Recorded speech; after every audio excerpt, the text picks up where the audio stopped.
Sometimes evilness really do run in the family. Brother, sister, mother, son, mother, daughter, father, sister. It's sad when you have evil family members taking lives.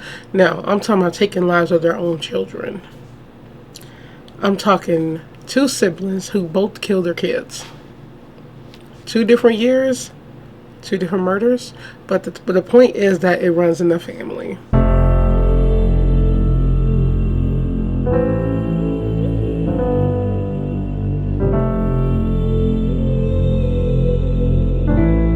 Hey guys, welcome back to my channel.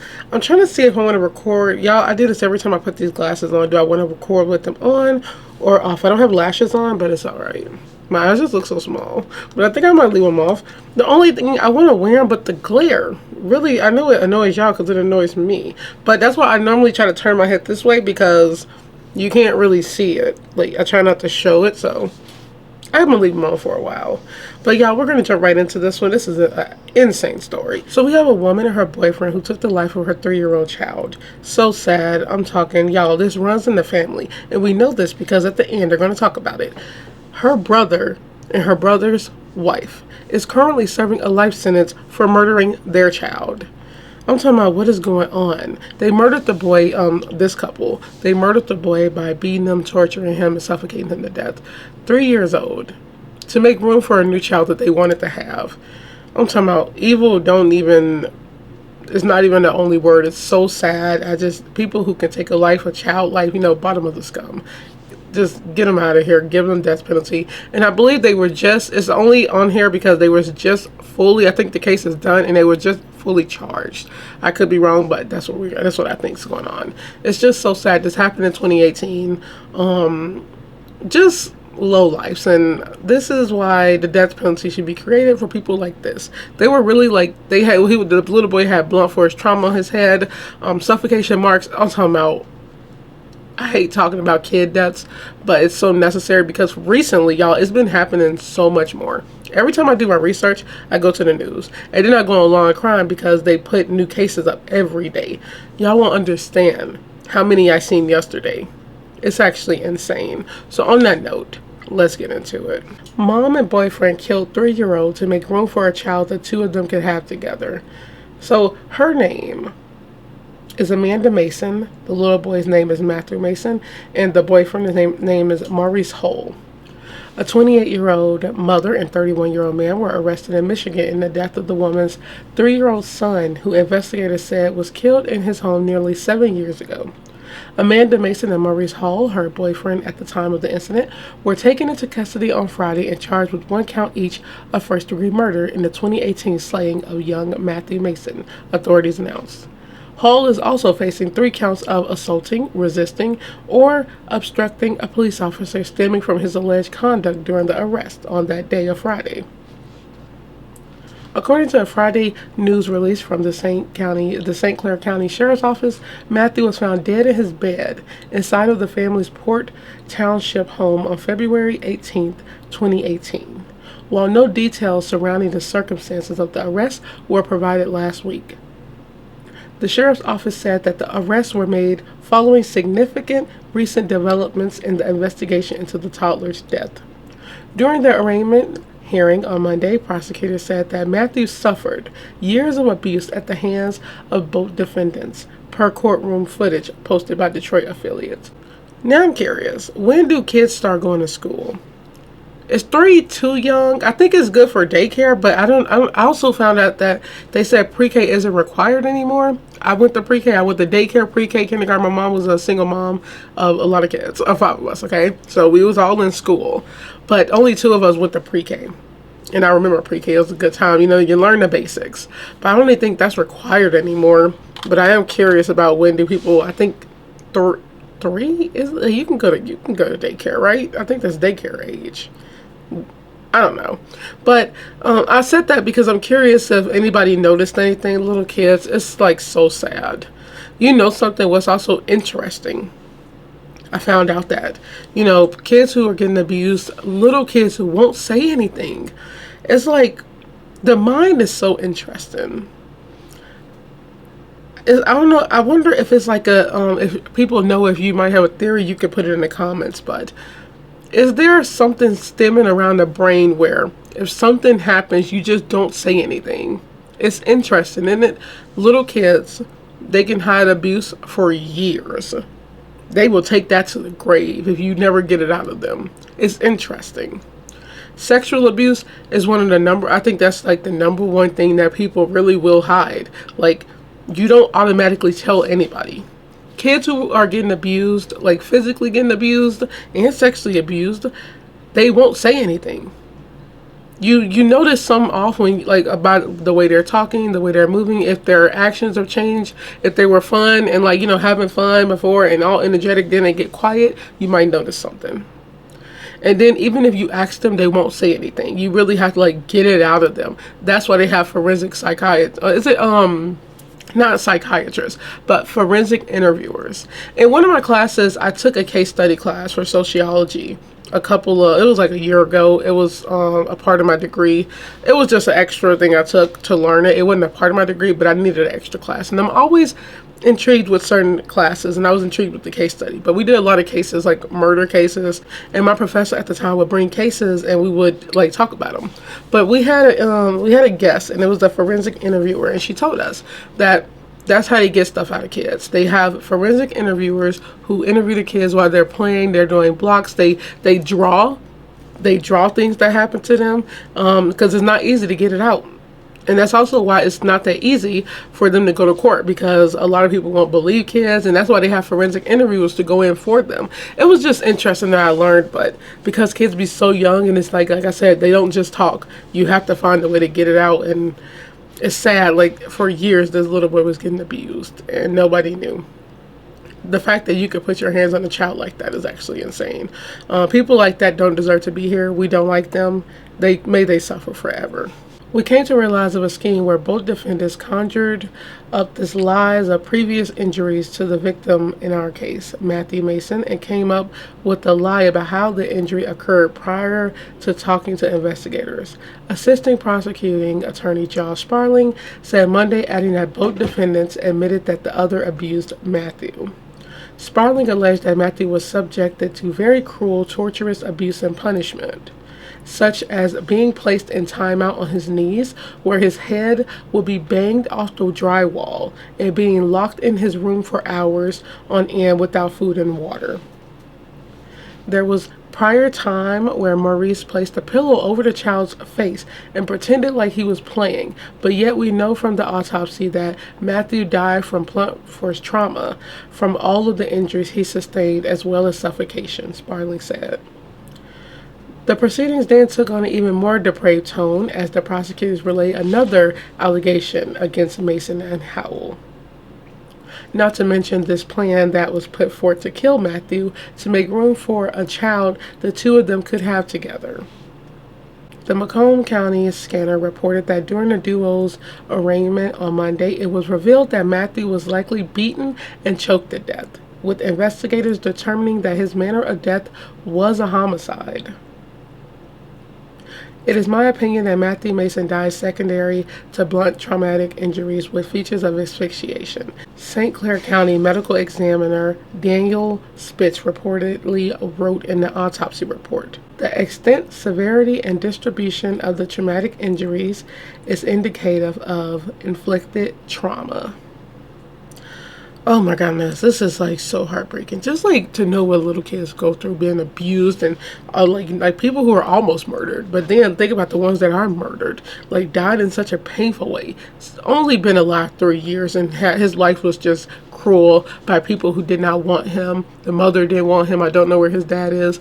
Then you got the mother's boyfriend who don't want him. Like, oh my God, the things that kids go through is so heartbreaking. I really hate people. Like, I really hate humans, y'all. And the people that do these things, it's like, how can you live with yourself? And I also find this very weird, because everybody does this in these situations. Everybody does this. Every adult. Nobody tells the truth. You kill a child and they go on forever to lie, to have that weight of lying, not caring, because they don't care that they lie. They just don't want the death penalty. They don't want people to know that they really killed this child. So you will go so long to just lie. We have done cases, y'all, where some like people buried the truth. They buried the body and still lie after the body's found in their house, in their backyard, in their house, in their walls. They will forever lie. Lying is such, like, they call lying a sin. It's one of the biggest sins. If you believe that, it's one of the biggest sins. It's like, I don't understand that. Like, people who take lives of children and then just lie to the back of the wall, like nobody believes your lie. Locking that boy up in a room for hours without food and water, making him bend on his knees. I'm like picturing that, and it's so heartbreaking because little kids do not deserve this. They don't deserve to be tortured. They don't deserve to be beaten. They don't deserve to be killed. It's like the suspect does. And I say this many times, I am so pro capital punishment. I don't care. I don't care about people who protest that we shouldn't have it. I actually wish they would actually go through with it, like go through with the death penalty more often and actually get these people out of here. Why do these people who murder in such gruesome ways, and by the way, just to hurry up and say this because somebody will always say, well, there's a lot of people who are on death row and shouldn't be on death row. Okay.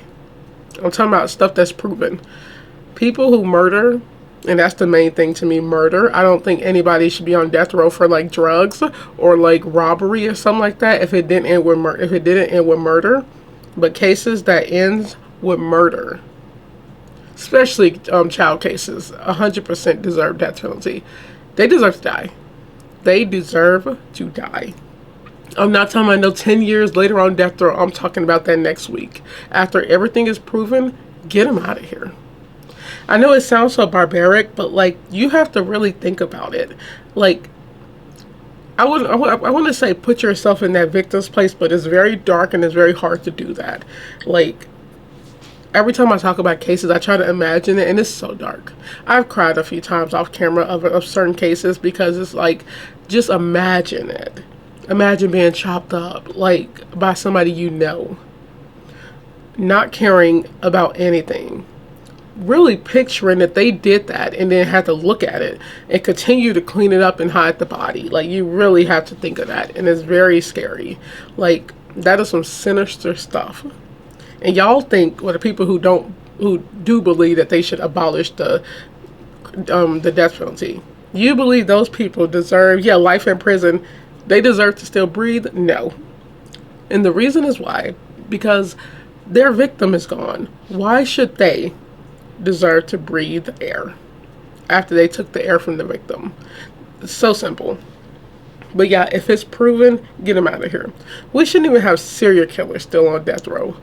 Y'all, these people, they try to cheat the system. They claim mental illness, and then they get death penalty taken off, and it's life without parole. So now we just have killers sitting up in there, still killing each other, mind you, killing and raping each other in prison, women and men, who are just making it worse for others. They literally just take up space. That's all this is. Killers take up space. And I'm actually amazed by how many we have. Are y'all ever like not amazed by how many serial killers there are in the world? Oh my God. It's insane. Prior to Monday's proceedings, authorities had not released any details about the boy's death. The Time-Herald reported that on Monday of February 19, 2018, deputies and emergency medical personnel responded to the Masons' residence in response to an unresponsive child in the home. Upon arriving at the scene, first responders found Matthew inside the home already dead. The newspaper in February 2020 submitted a Freedom of Information Act requested for the 911 call placed in connection with the boy's death, but was told that the recording system for St. Clair County Central Dispatch automatically deletes recordings after 1 year. Amanda Mason's brother, Andrew Mason, and his wife, Hillary Mason, are currently serving sentences of life in prison without the chance of parole for the 2015 murder of Andrew Mason's 5-year-old daughter, Mackenzie Mason. They were also found guilty of severely abusing his 3-year-old daughter, Michaela Mason. And that's what I mean when I say it runs in the family. At the bottom of that, somebody commented, they was like, I don't even know what I read because it sounds so unreal. I'm like, that's so true. Like, I read that and you'd be like, did I really just read what I read? You have 4 people, 4 adults, I'm talking about them and the other couple, her brother and his wife. 4 people who absolutely hate these kids, murdered. How do you, y'all, I don't know. Look, how do couples agree to this? And I believe that's another reason that should be talked about in court more, that you really have 2 people agreeing to like harm, abuse, and murder a child. Right there, the story is over. Like, and as a mother, this is your child. But if you don't want your child, give your child up. Why would you keep a child in that situation? Especially just to abuse it. But that's how you know she just wanted to harm her child. Also, the hands of her boyfriend, mind you. And disclaimer, even if that was a father, that gives no right to hurt your child. I don't know, this is crazy. And then the fact that her brother killed their child and then tried to kill and abuse their other child. What is wrong with this family? Some sickos in here, y'all. We have so much more to talk about on this channel. Now, I put a note in the community board. I'm going to say this. I am going to be doing something else on this channel now. And guess I have a job now, y'all, so I have to like put all this stuff. Literally, I got a plan now. I got like 2 days free out of the week. I have to plan now. And I'm not joking, 10-hour shifts sometimes. Like, it's no joke over here about to be working. Which I'm happy, but it's like, now I got to plan, because I plan on keeping this channel, like, flowing like normally. The only thing is that I have to plan early and record earlier. But I want to be doing more documentary stuff, so now I will be adding conspiracy theories of famous crimes on here. I watched a documentary today about Marilyn Monroe and her death. When I tell y'all, I was so intrigued. I was like, I have to do this, and I'm going to talk about those documentaries. That's what that is going to be about, and my thoughts about everything, and also my theories about everything. So be looking out for those very soon, because I have to plan for that. But I've already been doing like taking my notes on that and trying to do my own research. So I am excited about that. But yeah, we have more. We have a Trial Talk Tuesday that will be uploaded tomorrow as well. So yeah. So I hope you guys enjoyed this video. Don't forget to like, comment, share, subscribe. Stay safe, stay aware, stay alert, take care of your kids. And I'll see you guys on the next video. Bye.